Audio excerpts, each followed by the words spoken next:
শ্রীলঙ্কায় আগামী 21শে সেপ্টেম্বর অনুষ্ঠিত হতে যাচ্ছে প্রেসিডেন্ট নির্বাচন। আজ শুক্রবার সরকারি এক বিজ্ঞপ্তিতে এ তথ্য জানানো হয়েছে। কয়েক দশকের মধ্যে সবচেয়ে বাজে অর্থনৈতিক সংকট আছে দক্ষিণ এশিয়ার এই দ্বীপরাষ্ট্রটি।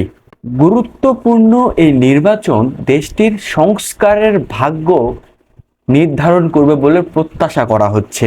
বিজ্ঞপ্তিতে বলা হয়, আগামী 15 আগস্টের মধ্যে নির্বাচনের প্রার্থিতার জন্য মনোনয়নপত্র দাখিল করতে হবে।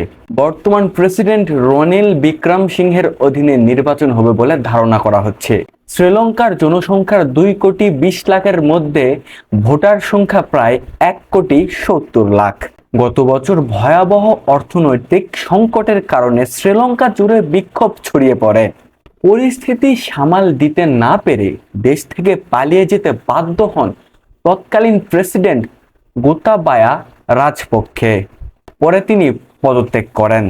2022 সালের জুলাই মাসে নতুন প্রেসিডেন্ট হন 75 বছর বয়সী বিক্রমসিংহে। 2019 সালে 5 বছরের জন্য শ্রীলঙ্কার প্রেসিডেন্ট নির্বাচিত হন রাজপক্ষে।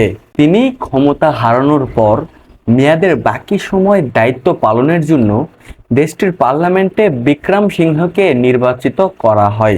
কলম্বো ভিত্তিক সেন্টার ফর পলিসি অল্টারনেটিভসের জ্যেষ্ঠ গবেষক ভবানী ফনসেকা বলেন, শ্রীলঙ্কার জন্য এটি একটি গুরুত্বপূর্ণ সময়। গণতন্ত্রের জন্য নির্বাচন আহ্বান করা অত্যন্ত জরুরি।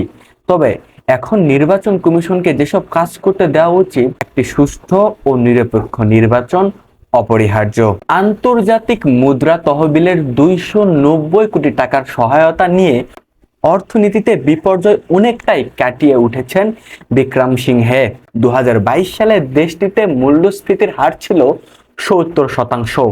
সেটি কমিয়ে 1.7% নামিয়েছে বিক্রমসিংহের সরকার। স্থানীয় মুদ্রা শক্তিশালী করার পাশাপাশি বৈদেশিক মুদ্রার রিজার্ভও পুনর্গঠন করা হয়েছে। 2024 সালের দেশটির অর্থনীতিতে 3% প্রবৃদ্ধির সম্ভাবনা আছে।